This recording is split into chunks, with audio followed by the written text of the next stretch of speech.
talking to us, This thing is easy like a layup. Meeting at the top and ain't no people in the way up. Me and my squad, this is visual art. I just pen a few bars, leave a framing for AMADEUS.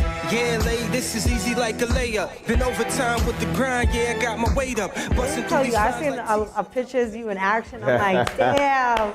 Like animal from the Muppets. Like sweat coming out the nose. Oh yeah. Oh yeah. Oh yeah. It's like it's the passion. It's the passion.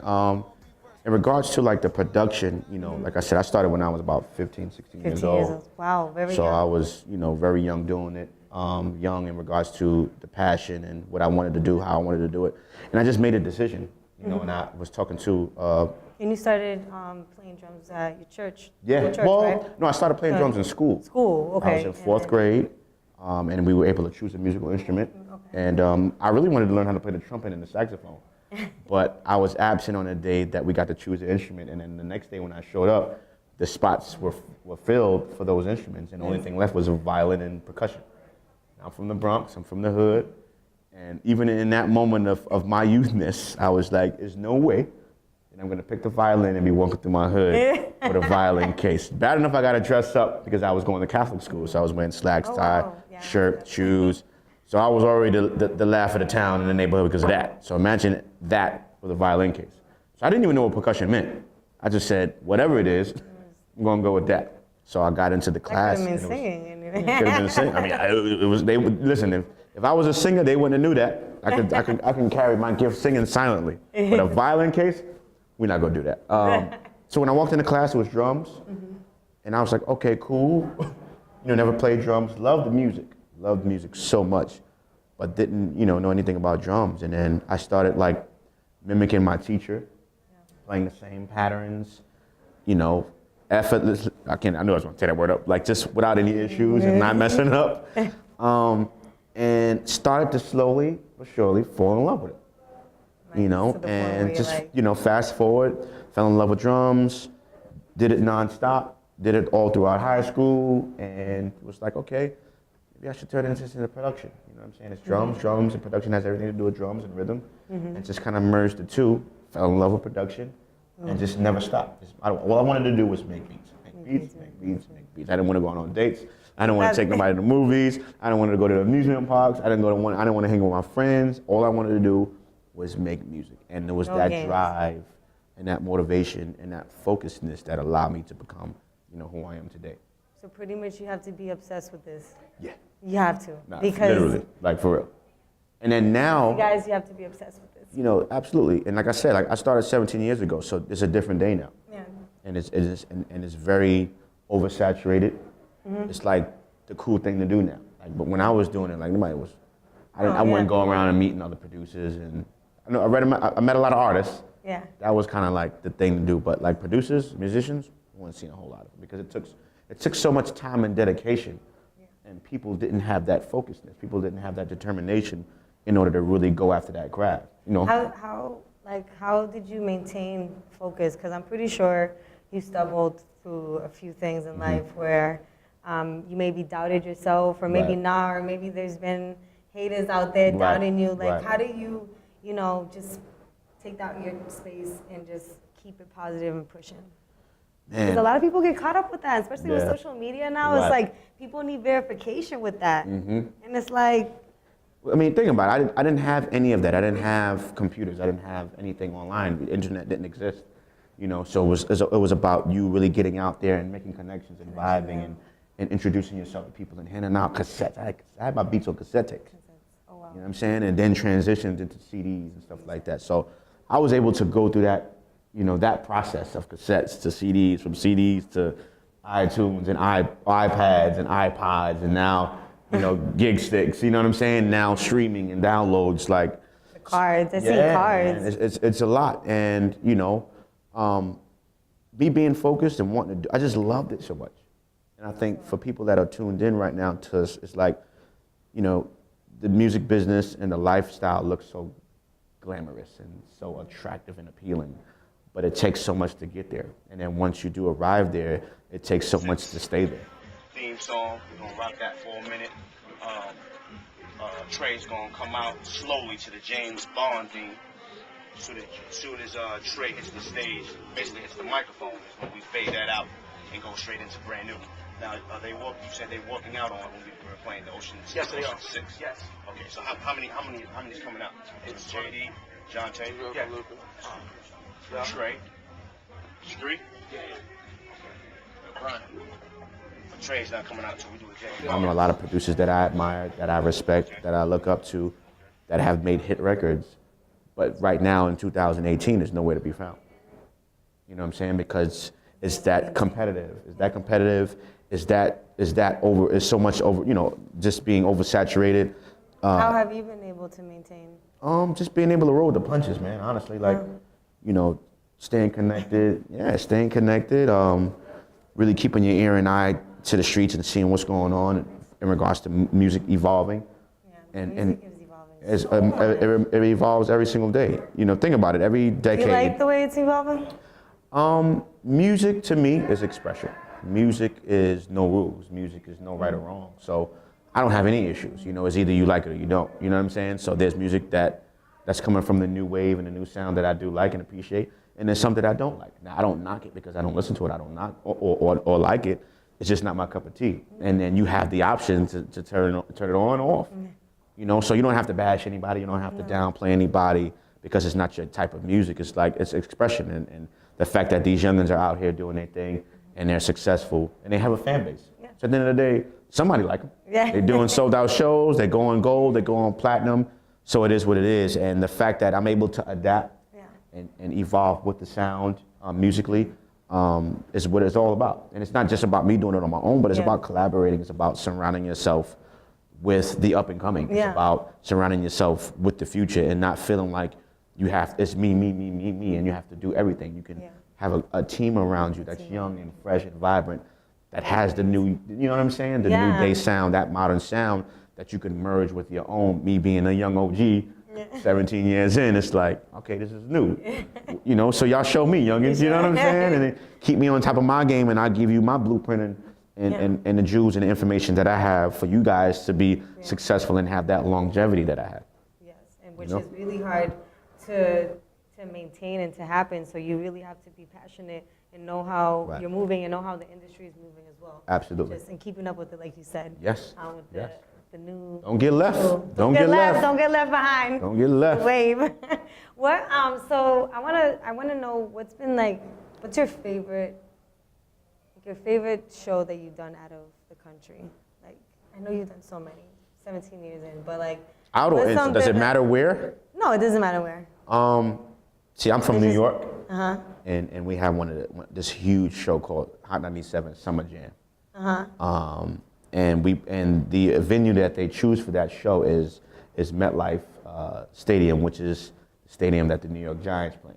So I'm a New York Giant, by the way, from New York. You're trying to get beat up. Yeah, New York Giant, I'm a New York Yankee, I'm a New York Knick, and I'm a New York Ranger. Okay. Just to be exact. The cameras, yeah, so for me to be a fan of the Giants, 1, 2, that place holds about 60 or 70,000 people. So to play a show in a venue that's having about 50 to 60,000 people roaring, it's like one of the most amazing feelings and moments possible, like especially performing. So that's probably hands down, you know, one of my favorite shows to do and performances, and we've done it a few times. So I would have to say that. TV shows, because you know we've done a lot of TV shows as well. Probably like BET Awards or like 106 in Park when we had 106 in Park. There's so much energy and fans and you know people that are there to see you perform and just really give you that energy that you need to give them even a better performance in the show.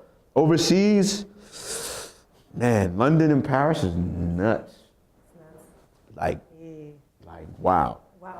And they know everybody. Like I said, they like you know they love Trey, and Trey's the artist and he's a star, but like they know each band member, they know the members of the management team, they know by name, like they study. They study. So you're walking around and like, hey, and they ask, hey, Amadeus, Amadeus,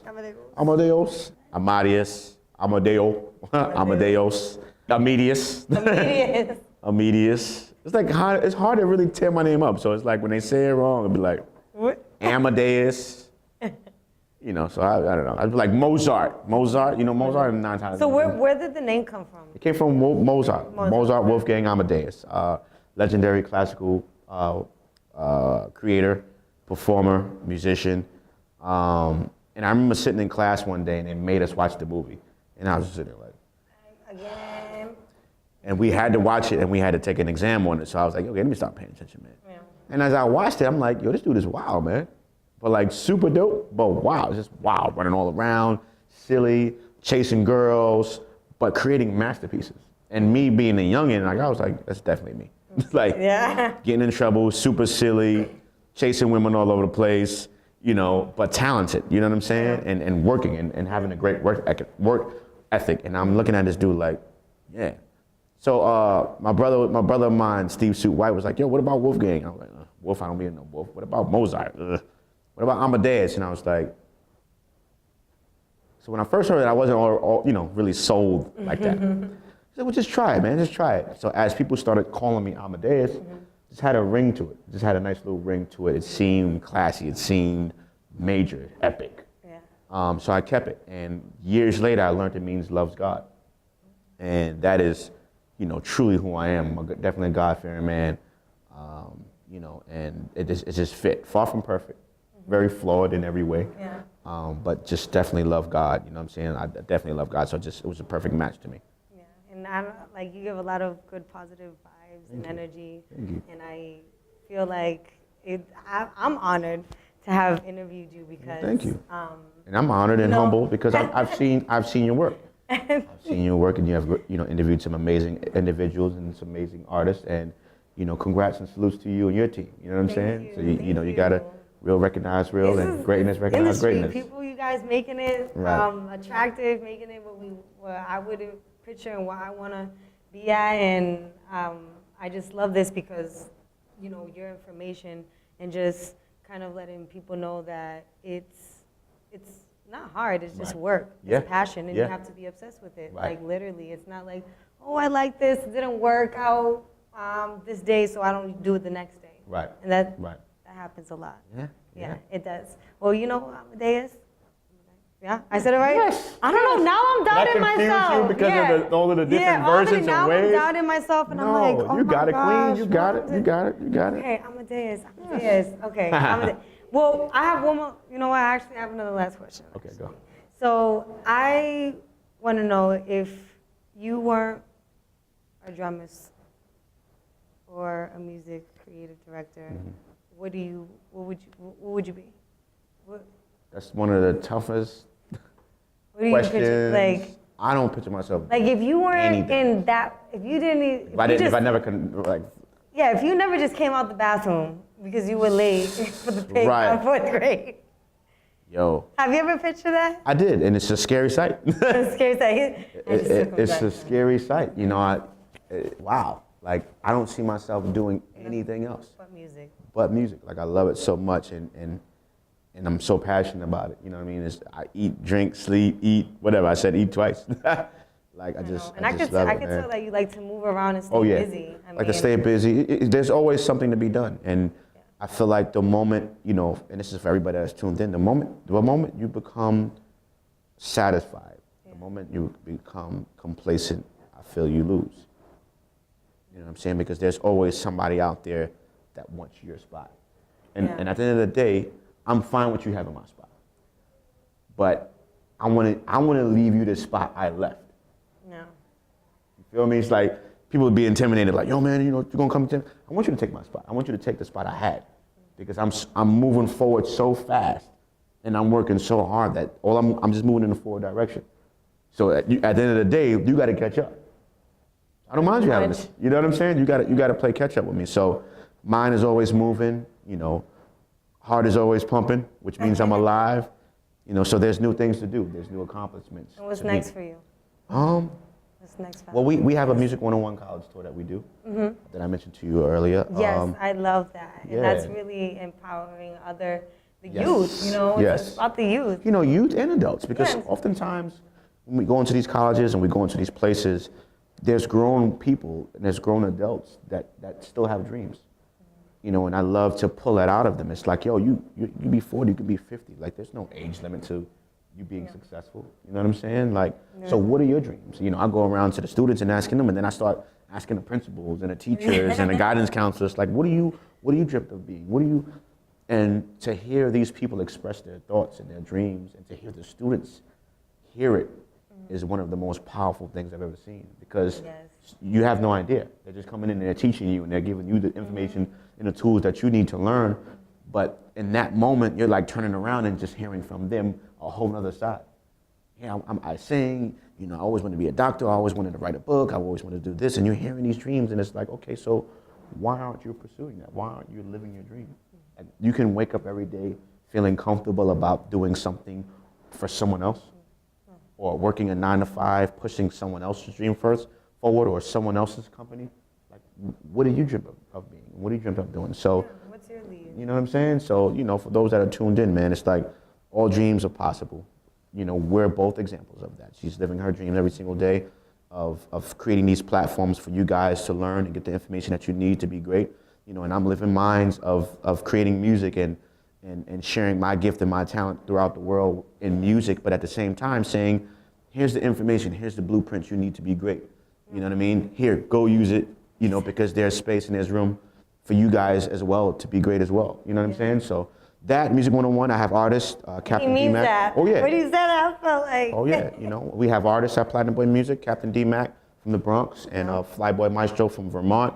You know, working with your favorite artists, of course, doing what I love to do, and going around to these schools, educating as many people as possible, and just being great. Just being great, living life. Shout out to your company, Platinum Boy Music, right repping, there. got the hat on. Boom.